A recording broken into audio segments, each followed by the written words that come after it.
हो उसमें हम और एक कदम आगे बढ़ करके कर सकते हैं। लोगों ने एलिगेशन किया था कि आपने धरना समाप्त कर दिया और मुख्यमंत्री से आप नहीं मिल पाएंगे। हम 16 अक्टूबर को मुख्यमंत्री से मिले, लोगों ने कहा कुछ नहीं होगा। 3 जनवरी को एक आदेश हो गया, प्रस्ताव मुख्यमंत्री के यहाँ से स्वीकृत हो गया, ट्रांसफर का, स्थानांतरण का, अंतर जनपदीय का। फिर लोगों ने कहा कि कुछ नहीं होगा। फिर 5 सितंबर को माननीय मुख्यमंत्री जी ने घोषणा कर दिया है। तो निश्चित रूप से एक कैशलेस के इलाज की व्यवस्था बहुत बड़ी घोषणा है। बस प्रणीत हो जाए और उसके बिंदु आ जाए क्या क्या है, और साथ ही शासनादेश मानदेय वृद्धि का जारी हो, उसके लिए हम निरंतर प्रयास करेंगे।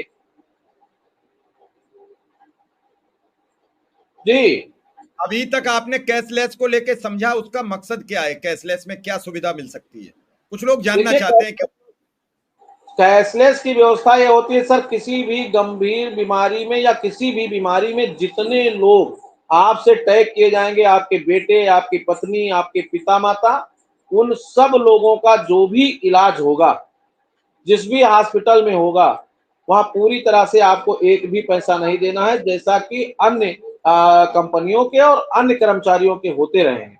अब उसमें कोई व्यवस्था, जैसे माननीय मुख्यमंत्री जी बोले हैं, अब इनका शेड्यूल क्या होगा, इनका प्रस्ताव क्या होगा, इनका सिस्टम क्या होगा लागू, जब उसका प्रस्ताव आएगा सबके सामने, तो उसमें जहां भी संशोधन की आवश्यकता होगी हम लोग अनुरोध करेंगे और उसको लागू कराने का काम करेंगे। और ये हमारे ऊपर ही नहीं, सब शिक्षकों का है, माध्यमिक का है, संस्कृत का है, उच्चतर माध्यमिक का है, प्राथमिक का है, आपका है, अन्वेषक का है, रसोइयों को भी जोड़ा, इसके लिए धन्यवाद। तो आने दीजिए, तो फिर उस पर बात होगी। हमें लगता है कि निश्चित रूप से जितने इलाज होंगे वो पूरी तरह से कैशलेस होंगे और हमको पैसा नहीं देना होगा, ये बड़ी बात है। क्योंकि जैसे ही ये चर्चा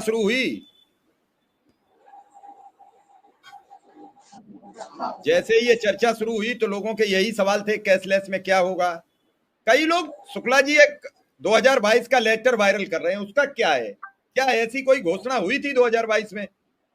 वही बता सकते हैं, हम नहीं बता सकते हैं। वो उनको, उनकी जानकारी, उनकी बुद्धिमत्ता, उनका वरिष्ठता ज्यादा है और वो उस पर काम कर सकते हैं, उसमें हम नहीं कुछ कह सकते हैं। इसलिए कि 2022 में ना मुख्यमंत्री जी घोषणा किए थे सदन में, ना उन्होंने कुछ कहा था और ना हम शिक्षा में निदेशक को जोड़ा था। तो हमें उसमें कोई बात, अगर वो 22 में ही शिक्षा में निदेशक जोड़ दिए होते तो हम क्यों बात करते।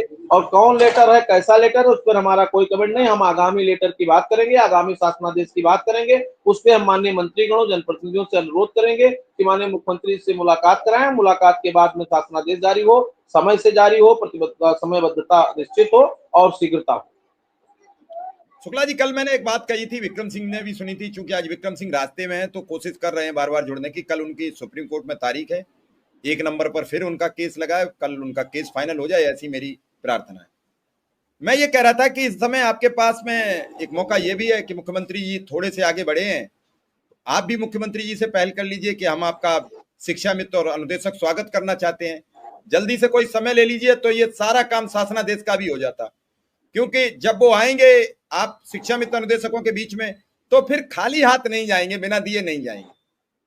तो अगर इस तरीके की कोई पहल की देखिए, जाए तो मेरा निवेदन मिश्रा जी पहले भी था, आज भी है। माननीय बेसिक शिक्षा मंत्री पिछले 3 साल से हमारे बीच में इसीलिए नहीं आ रहे हैं। उन्होंने स्पष्ट कहा था जब हम कुछ कर लेंगे तो आपके साथ चलेंगे। पिछले कार्यक्रम में उन्होंने कहा, उनके पिताजी ने भी, माननीय सांसद जी ने भी कहा, और उन्होंने कहा हम जाएं तो क्या बोले। तो माननीय मंत्री जी और माननीय मुख्यमंत्री जी का हम कार्यक्रम करेंगे, बृहद करेंगे। और अब मैं मंच से कहता हूं, आपके इस पूरे चैनल से शिक्षा मित्र जुड़ा हुआ है, इस पूरे प्रदेश में जितने भी संगठन और टीम और जितने भी सक्रिय साथी हैं, सबको जोड़ करके करूंगा, अकेले नहीं करूंगा। और माननीय मुख्यमंत्री जी का कार्यक्रम करूंगा, उस दिन पूरे प्रदेश का शिक्षा मित्र एक होगा, एक मंच होगा। भले उस मंच बैनर पे शिव कुमार शुक्ला का नाम नहीं लिखा जाएगा, संयुक्त होगा, या शिक्षा मित्र का नाम होगा, या सरकारी कार्यक्रम होगा, लेकिन सबको जोड़ के करूंगा, ये मेरा वादा है। क्योंकि मैंने पैरवी किया और पिछले 1 साल का सबने मुझे समय दिया।